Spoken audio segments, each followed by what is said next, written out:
지는 나가서 일하고 나는 집에서 이렇게 있어야 돼? 그게 아니거든요.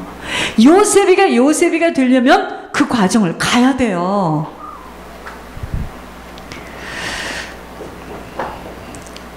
문제는 자신에게 맡겨준 일들을 하나님이 주셨다라고 생각지 않는 불신앙에서 온 하나님이 하신 말씀으로 안 들려요. 그러니까 불순종할 수밖에 없죠. 그러니까 불순종은요, 불신앙에서 오는 것이 불순종이에요. 그런 자들은요, 간신히 꼬익꼬익 살다가요, 노후에 아주 비참하게 끝남이 육신의 어려움 때문에 고통들을 많이 겪게 됩니다. 우리들의 삶은요, 불신자들과 다른 삶이에요. 영적 전쟁이 있다는 것을 아시기 바랍니다. 영적 전쟁에서 승리케 되어지려면 영적 무장을 하지 못하는 만큼은 백전백패야. 매번 하나님께서 복을 주시려고 시험해봐. 시험도 한 3번은 떨어져도 4번은 합격. 시험을 볼 때마다 떨어져. 이건 어떻게 됩니까? 이런 사람들은요, 늘 버스가 지나가면 손을 흔들어요. 아니, 버스가 오기 전에 손을 흔들고 있어야 되는데 버스가 다 지나서 오라이 스톱, 이미 지나갔네요. 영적 예민함이 없어서 육신으로 휘말려 본인들이 그런 결정을 지어놓고 나서 훗날에 늘 항상 언제나 후회합니다. 아우, 내가 그때 왜 그랬지? 그 후회는요, 사단에게 끌려가는 만큼은 자신은 아주 비참한 곤욕을 치르지만 이미 본인이 그런 결정을 한 것에 대하여서는 치러야 합니다. 얼마나 무서운지 아세요? 하나님 그렇게 치르게 안 하고 싶어. 이것은 영적인 법칙에 일어나는 일이기 때문에 제가 사단이가 원하는 쪽에 서면 나는 어쩔 수 없이 사단의 관여를 받게 돼 있어요. 하나님이 그러는 게 아니에요. 법칙에 의해서 이루어지는 겁니다. 사단과의 영적 전쟁에서 승리하기 위해서는 무장을 해야 됩니다. 이것이 바로 영적 무장입니다. 이 영적 무장의 무기는 하나님의 손수 준비해 주시는 곧 아버지가 무기입니다. 여러분, 우리가 맨날 외운 구원의 투구를 써라, 뭐 의의 흉배를 붙여라, 믿음의 방패를, 말씀의 검을, 진리의 허리띠, 이게 결국은 뭐냐? 술독에 빠진 저기처럼 예수님을 그냥 푹 져주면 끝나는 겁니다. 문제는 예수님으로 젖지를 않았어. 본인도 이야기를 해요. 예수님으로 젖지를 않았어. 안 무서운 겁니다. 여러분, 누구 얘기를 하는 게 아니에요. 지금 우리입니다. 우리. 여러분, 다윗이 전쟁에서 싸울 때 다윗보다 먼저 가셔서 싸우신 분이 누군지 아세요? 다윗을 대신하여서 다윗을 위해 싸워주신 분이 하나님이셨던 것처럼 모든 이 전쟁의 승패는 어디에 달려있는 줄 아세요? 하나님을 얼마만큼 의지하느냐에 달려있습니다. 이건 세상 공부도 필요 없고 맞춤법 안 맞아도 괜찮아요. 얼마만큼 하나님을 의지하느냐, 그 사람은 영적 전쟁에서 승리합니다. 모든 전쟁의 승패는 하나님을 의지하는 만큼에 의해 좌우된다는 것을 알아야 합니다. 결국 자기의 길을 선택하여 사단에게 끌려가는 자들의 공통점은 하나님을 의지하지 못하는 영적 소아야, 애기다 이 말이야. 이제 엘리야 카오 나오면 보세요. 영적 소아야. 애기는 애기인데 뼈가 없어서 사람도 못 알아봐. 영양실조에 걸린 자들은요, 병을 피해갈 수 없듯이 하나님을 의지하지 못하는 만큼은 사단에게 끌려가게 할 테요. 여러분, 왜 여기서 말씀을 들을 때는 마음이 뜨겁다가 환경에 들어가면 푹 꺼지는 줄 아세요? 하나님을 의지하지 않고 환경의 영향을 받아버리기 때문이야. 그럼 우리가 다 같이 살아야 됩니까, 여기서? 천국도 혼자 갈 건데요. 하나님을 의지하지 못하는 만큼은 사단에게 끌려가게 되어 잘못된 판단으로 시간이 한참 지난 후에 후회를 하지만 이미 모든 것들은 다 낡아져서 대기소에서 하루하루 기다리며 살아갈 수밖에 없는 비참한 인생으로 마감하게 되어짐이, 이런 것을 먼저 이렇게 앞으로 볼 수 있는 눈이 열려야 됩니다. 지금 여기 앞에 두 분이 앉아 계시는데 저분들도 옛날에는요 깡충깡충 뛰던 분들입니다. 근데 몸이 말을 안 들어. 마음은 원이라도 몸이 말을 안 들어. 우리도 그런 날이 와요. 그런데 지금부터 영적으로 이 힘을 키워야 몸이 말을 안 들을 때도 성령 충만해서 헛소리 안 하는 겁니다. 헛소리하면 끌려가. 노인병원에다 갖다 넣어놔. 그 헛소리 하는 사람을 누가 데리고 있겠습니까? 신앙은요, 그 사람의 경건의 모습으로 속을 수 없음이 전쟁이기 때문이에요. 그 사람의 기도의 소리로, 경력으로 싸움을 승리할 수 없어요. 싸움은 하나님을 얼마만큼 의지하느냐. 이 승리의 배후에는요, 하나님을 얼마만큼 의지하느냐에 따라서 항상 하나님의 주권적인 역사가. 여러분, 그래서 하나님이 우리를 시험하시는 그 하나님의 의도는 뭐냐면, 너희가 나를 얼마만큼 신뢰하는가, 그걸 테스트하는 거예요. 네가 정 목사 지금 매주 죽겠지? 그리고 성도들도 영적으로 자라지를 못해서 바톤을 이어주는 것 같아. A, 그럼 너 끝났어? 다음 B, 내가 잡을게. C, 이렇게 막 안 자랐으니까 네가 볼 때 죽겠지? 세 사람 한번 받아봐.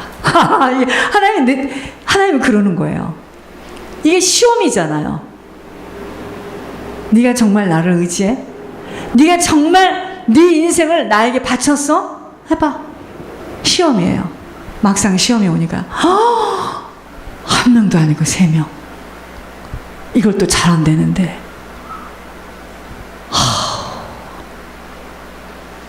여러분, 우리가요 시험 올 거래 다음 주 기말고사 이러면 좀 쉬운데, 갑자기 예배를 드리러 딱 나왔는데 꼭 나한테 하는 말 같아. 여기서 막 막 뜨거운 바람이 올라오면서 에이씨 하고 나가.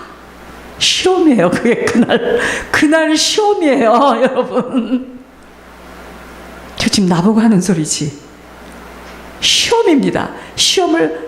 시험지를 받고 지금 열이 나서 못 풀어. 시험지 내용이 잘 안 보여. 왜냐하면 너무나 지금 이게 지금 달려오느라고 육이 승해가지고 아직 이게 지금 정리정돈이 안 돼서 내가 지금 시험을 보러 앉았는지. 그래, 내 얘기하는구나. 강단에서 내 얘기한다. 시험. 그러니까 저는 언제 또 어떤 시험지를 가지고 나한테 덤빌 수가 없으니까 나는 그냥 안팎으로 시험이에요. 시험. 여러분, 시험이에요. 조금 방지해놨다 하면은 갑자기 생각하지 않는 방법에서 막 주먹으로 팍 쳐요. 아, 이게 시험이구나. 시험. 제정신으로 못 가요. 그 다음에는 또 언제 그랬느냐. 사람이요, 분명히 아는 사람인데 다중인격이야. 무서워요. 이게요, 성령으로 충만하지 않으면 무서워요. 무슨 말이 진실인지 몰라. 지금은 성령이 충만할 때인가 보다, 이렇게 생각해요. 또 언제 둔갑을 해가지고 루시퍼 영으로 확 바뀌어가지고 사단의 고자질을 할지 몰라. 여러분, 이게 우리들의 상태예요 지금. 그러니까 사단이가 죄 문 밖에서 기다리고 있어요. 너 빨리 혈기 부려. 너 죽겠지? 억울하지? 네가 지금 무슨 짓을 하고 있는 거야? 너 지금 여기 왜 왔어? 막 속을 막 부채질하는 거야.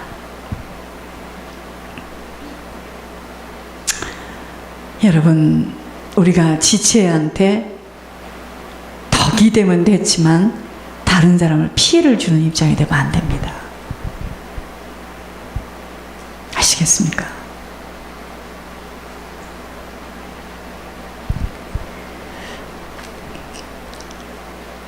다윗을 도구로 사용하시면서 결국 그 싸움에서 누가 승리했습니까? 주님이잖아요. 다윗은 도구로 쓰임을 받은 것 뿐이야. 승리의 기쁨을 안겨주신 것처럼 싸움의 승패는요, 하나님께 있어요. 그러니까 주님만을 온전히 의지하고 나간 이 자세가 바로 영적 무장이에요. 뭔 구원의 투구를 어떻게 쓰는 겁니까? 성경을 여기다 바르고 갑니까? 그게 아니에요. 하나님이 싸워 주셔야 돼요.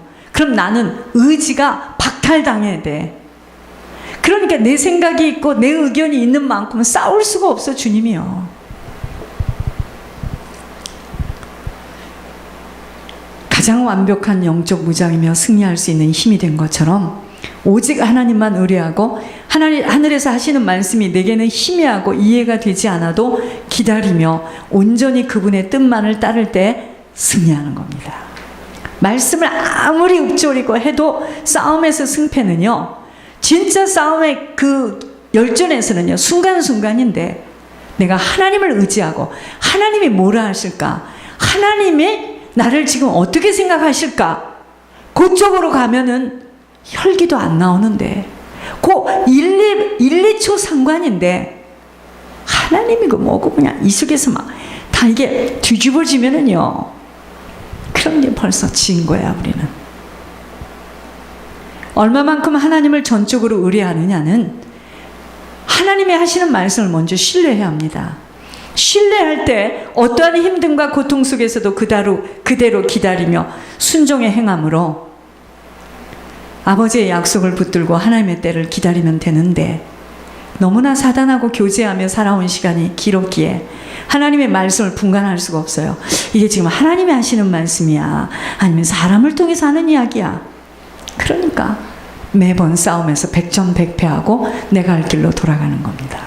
앞으로 우리들도 얼마만큼 하나님의 말씀을 하나님으로 믿고 신뢰하며 하나님에 대한 확실한 믿음이 없이는 하나님의 살아계심을 높일 수가 없어요. 그저 막막한 하나님, 구약에서나 말씀하고 계신다고 착각하고 있기에 사단은 즉시 그렇지? 무슨 요즘 사회에 그런 말이 있겠어? 그건 구약시대 때 이야기야. 그렇게 생각하는 순간에 그냥 사단이 확 낚고채 갑니다. 어떻게 그런 자를 하나님이 도울 수 있겠습니까? 먼저는 하나님을 하나님으로 신뢰함이 부족된 만큼은 하나님이 하시는 말씀에 토를 달게 되며 기우뚱거리다가 그만큼 시간이 길어지는 것입니다. 여러분, 하나님은 지금도 살아계셔요. 지금도 계시의 영을 통해서 말씀하고 계십니다. 그 말씀에 순종하며 행하는 자에게는, 여러분 기도에 그걸 다 받으셨잖아요. 그 계시의 영을 통해서 하나님 지금 말씀하고 계시는 거거든요. 그 말씀에 그대로 순종하며 행하는 자에게는 도우심의 역사를 나타내고 계십니다. 어떻게 해요? 선을 행하는 자에게는 선으로 갚으시고, 악을 행하는 자, 악을 행하는 게 뭐야? 내 멋대로 간 거야. 내 뜻대로, 내 생각대로 움직이는 겁니다. 악한 것으로 갚으시는 공의의 하나님이 있다는 걸 아셔야 돼요. 여러분, 우리가 하나님에 대한 속성을 바로 알지 못하면 방자에 살 수밖에 없어요. 무지해서 그럽니다. 우리가 옛날에는 사랑의 하나님만 있는 줄 알았지, 공의의 하나님에 대해서는 심히 연약했습니다. 사실은 공의의 하나님을 더 알게 될 때 사랑의 하나님에 대해서 깊은 감사를 드리게 되는 거예요. 다윗이요, 맹목적으로 하나님을 의지한 것이 아니에요. 실제적이고 구체적이고 다윗은 하나님에 대해서 정확하게 알았어요. 여러분, 우리가 하나님에 대해서 정확하게 아는 것만큼 주님 의지합니다. 사람도요, 죄종도 저 사람에게 이걸 맡기면 저 사람이 분명히 해낼 것을 믿는다, 그러면 걱정이 없어요. 하나님도 저 교회는, 저 종은 반드시 내가 원하는 이 일을 할 거다 하고 믿어질 때 막 쏟아붓기 시작하는 거죠. 결국 주님을 의지할 수 없으면 주님에 대해서 무지해요. 주님에 대해서 모릅니다. 제가 말씀드렸잖아요. 옛날에는 과외들을 하느라고 유교범이 많았어요. 유괴범이 와가지고 또 아이들 어려서 이렇게 학교 다닐 때 엄마가 또 뭐 기사가 몇 시까지 온다. 아이들이 막 기뻐서 나오는데 빨갛고 노랗고 막 이상한 막 사탕도 보여주면서 유교범이 뭐 어떤 사장집 아이가 지금 나오고 있다. 그럼 유교범이 걔한테 가가지고 막 걔를 막 현욕하면요. 엄마가 온다, 기사 아저씨가 온다라는 것은 깡그리 잊어버리고 그 유교범이 내어주는 그 빨갛고 노랗고 파랗고 그거에 그냥 현혹이 돼가지고요. 그걸 받아서 따라가요.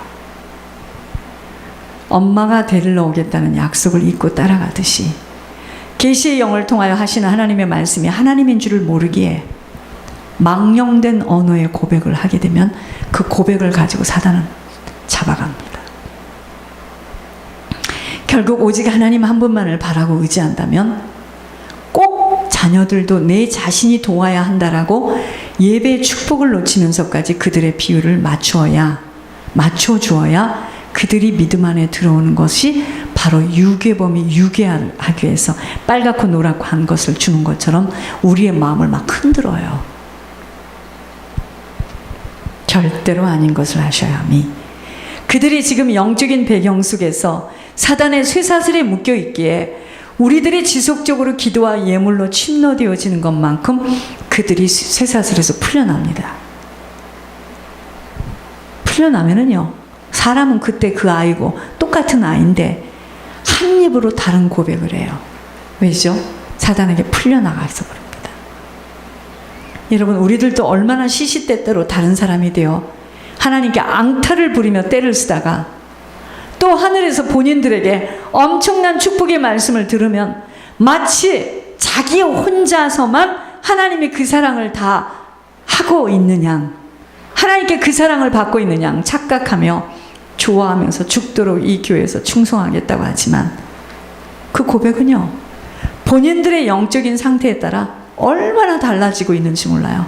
결국은 뛰쳐나가기도 해. 그래서요, 그 어느 사람의 고백도 믿을 수가 없어요. 그래서 하나님도 저희들의 입의 고백으로는 속지 않습니다. 그 사람의 행함을 통해서만 드러나는 영적 사실이기에 여러분, 분명히 말씀드릴게요. 말로는 하나님 나라를 침노할 수 없습니다. 영적인 것은 영으로 풀어져야 하기에 시간이 필요한 것이라는 것입니다. 우리는 자꾸만 육신의 것으로 영적인 것을 풀으려고 하니까 계속 혼미 속에서 자신들조차도 영의 세계를 찾아갈 수 있는 힘이 늘 모자라 헐떡거리게 되어지는 것 모두가 사단의 계략입니다. 무슨 말이냐면 예배에 먼저 성공하셔야 됩니다. 예배 성공하지 못하는 내 인생은 절대로 안 풀려요. 풀리는 것 같은데 마지막에 또 엉킵니다. 기억하시기 바랍니다. 우리 한 사람이 하나님 앞에 결단하고 바로 서게 되어지면 그 고백의 행함 속에 주님은 일하시게 되는 것으로 아이들이 변화되어지고 형통한 복을 받게 되는 것은요, 우리가 바뀌어야 됩니다. 근데 사람들이 이래요. 우리 아이가 잘 돼야지. 우리 아이가 잘 돼야지. 그냥 본인이 하나님 된 거야. 하나님 안타까워요. 하나님 하는 일을 다 자기가 알아서 해요. 하나님 얼마나 허무하겠습니까? 여러분, 윗물이 맑아야 아랫물이 맑아요. 윗물이 맑아야 아랫물은 자연히 맑게 되어지는 자연 원리와 법칙이 영적 세계 속에서 그대로 반영되어지고 있습니다. 부모와 가문이 맑고 깨끗해지도록 부모인 우리들이 끊임없이 조상의 10주의 죄를 회개하고 하나님 앞에 바르게 살도록 몸부림을 치며 순종해야 아랫물인 자손들이 잘 돼요. 본인은 지금 윗물이 하나님과 안 맞은 부분이 있어 꾸정물이 계속 흘러내려가는데 어떻게 자녀가 바로 되겠습니까? 우리가 맑은 물로 빨리 갱신되어지면 얘네들은 그냥 되게 돼 있어요. 이 영적 대물림에 대해서 너무나 깜깜하기에 무조건 아버지께 부르짖으면 되는 줄 알았는데 그 부르짖음은 세상을 따라 살아가는 발걸음에서 길을 돌리겠다는 다짐의 부르짖음이 돼야 돼요. 그래서 아버지, 나 좀 믿음으로 살게 해주세요. 하나님, 나의 연약함을 좀 도와주세요. 구원을 요청하는 것 뿐입니다. 이미 조상이 지은 죄로 인하여 받은 그 보응으로 우리 조상이 엄청난 죄를 지었다. 그럼 나는 다른 집안보다 치러야 할 전쟁이 더 심하겠죠. 그럼 나는 어떡하죠? 더 충성하고 희생하여야 하는 일입니다. 여러분, 아직도 귀신을 불러서 제사하는 형제들과 부모 친척이 있는 가문과, 자 보세요. 아직도 우리의 형제들은 모이면 귀신에게 제사를 지내요. 제사 지내는 것은 귀신에게 하는 건데, 자, 그런 가문과 모이면 예배드리고 하나님을 두려워하는 가문의 자녀들이 받는 복이 어떻게 같겠습니까?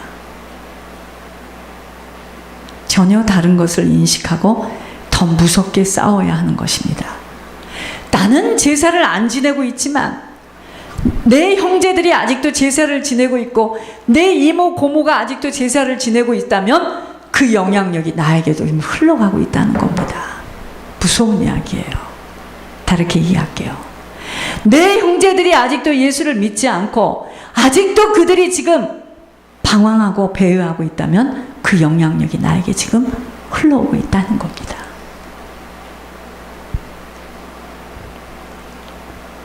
가문이 얼마나 무서운 것인 줄은 영적 세계가 열려지는 만큼 입이 다물어지지 못하여 죽도록 충성하여 더 헌신하고 인내해야 하는 것입니다. 젊어서 음란한 생활을 많이 한 가문과 부모를 가진 자녀가 받는 고통은 이루 말할 수가 없어요.